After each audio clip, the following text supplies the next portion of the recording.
into our Bible Ponder for this week.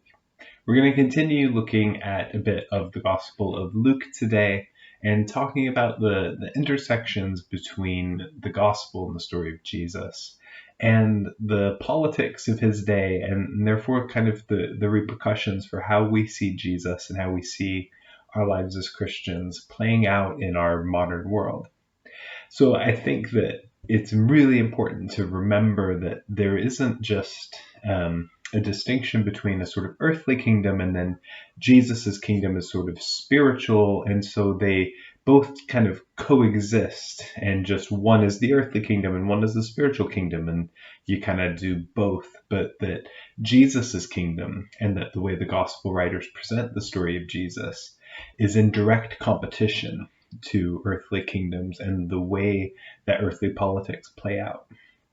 So last week we looked at Luke chapter 1, and we looked at a few different passages and talked about how the people's expectations of the Messiah and the way that Luke is presenting Zechariah and Mary's songs and the way that they see John and Jesus is very political, and it has something to do with their expectations for the Messiah, and they are in similar sort of context coming out to what we had looked at before with First Maccabees and the Dead Sea Scrolls, and those communities of Jews living between the close of the Old Testament and the writings of the New Testament, that weren't just sitting around waiting for something to happen, but were existing in a political climate and were trying to find ways to be faithful Jews, to be faithful to God, and to expect God to act on their behalf. So with chapter 1, we looked at that. Chapter 2 now is the very traditional birth narrative that Luke gives us. It's one of the most common passages that we read around Christmas time. We do read a lot of Matthew, but we also definitely go in for Luke as a traditional reading. And you also see the reading of Luke pop up in things like Charlie Brown Christmas, when Linus stands up and the lights go down and he recites the gospel story. He's reciting from Luke. And so there's a lot of historical elements that Luke drops in here to locate us in time and history. And I think that's important to keep us grounded, to remind us that this is not just some separate event, that's some like part of our lives that's compartmentalized away from the sort of physical reality, but that Jesus enters into the world as very much a kind of counter reality. So the chapter 2 begins very famously. In those days, a decree went out from Emperor Augustus that all the world should be registered. This was the first registration and was taken while Quirinius was governor of Syria. And then verse 3, all went to their own towns to be registered. So there's a few things in here that I'll unpack quickly historically. This is locating us historically within the reign of the Emperor Augustus. Augustus reigned sort of overlapping what we understand now as sort of a change from BC to AD, or BCE to CE. Emperor Augustus's reign kind of wraps around those, though that's not how they thought of those dates at the time. But the emperors did not instigate empire-wide censuses at the time. Those were handled at the local level, and so they might have been, encouraged, but there was no one decree for a census that went out with Emperor Augustus. But nevertheless, he is placed here both historically and also as a foil to the story of the birth of Jesus that we're about to get.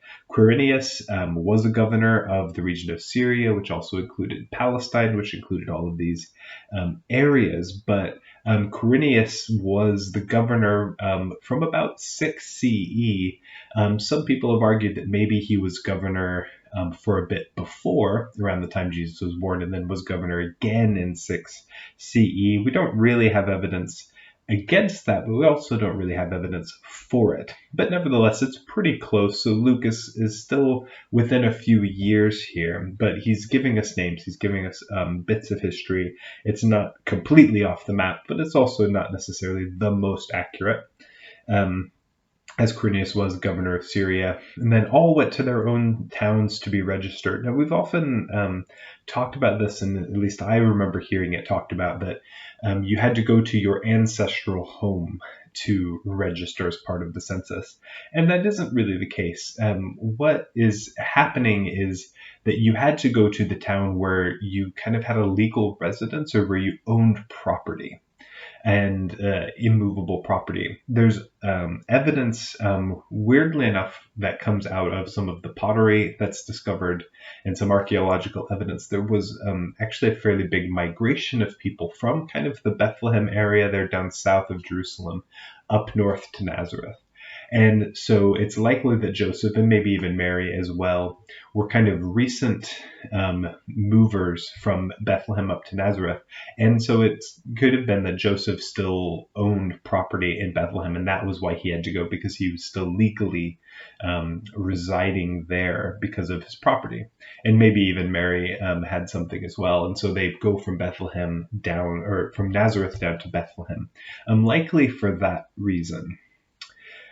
So Joseph also went from a town in Nazareth of Galilee to Judea, to the city of David called Bethlehem. And Luke is presenting it because he is descended of the house of David. And that does fulfill the messianic expectation. But the real reason Joseph is going to Bethlehem isn't necessarily because he's from the family of David, but he is from Bethlehem there. And Mary comes with him, and Mary might not have necessarily had to go with him because it would have just been the head of the household who would have had to go. But because she is so pregnant and on the verge of giving birth, she could have gone with him just so that they could be together as the birth of their child is looming. Then we get the visit of the angels to the shepherds. And the shepherds were not just common folk or peasants. They were kind of the lowest of the low. They were smelly. They were unclean. They were not liked. They didn't have a good reputation. So it's not even just like, oh, the humble shepherds. They were actually actively disliked. And so that the angels appear to the shepherds to announce the birth of the king and to invite them to come and share in that birth is very scandalous. It's not even just a contrast of riches and luxury to lowly peasants, but it's actively disliked, unclean people who are invited to share in the birth of Jesus there in the stable, in the place where all of the animals are. It is the ultimate subversion of a kingly birth. And it isn't, again, a compartmentalized thing as if, the kings are born here and Jesus is born here and they're just sort of different. But that actively, this is how God as king chooses to be born. It is a contrast. It is in competition to Emperor Augustus, the governor, and Quirinius, and all of these things. And Herod as well, who's looming in the story in his attacking of the infants. There's all of these competing elements of earthly kingdoms and earthly politics butting heads directly with God and with Jesus and the kingdom of God. So the shepherds come and they're the first, then Jesus is named. And then we have a bit of kind of traditional historical stories of childhood. This is quite common in ancient literature, especially something that's like a biography, something about someone who's famous, is you get a couple little snippets of their childhood, and that helps illustrate who they are as an adult. So you tell one or two stories, not to give an exhaustive overview of their childhood or to even just tell the highlights, but you tell one or two stories that give a glimpse into who that character is going to be as a grown-up. And so the first stories you get are two people who come to see Jesus, to witness to who he is. You have Simeon, and then you also have Anna.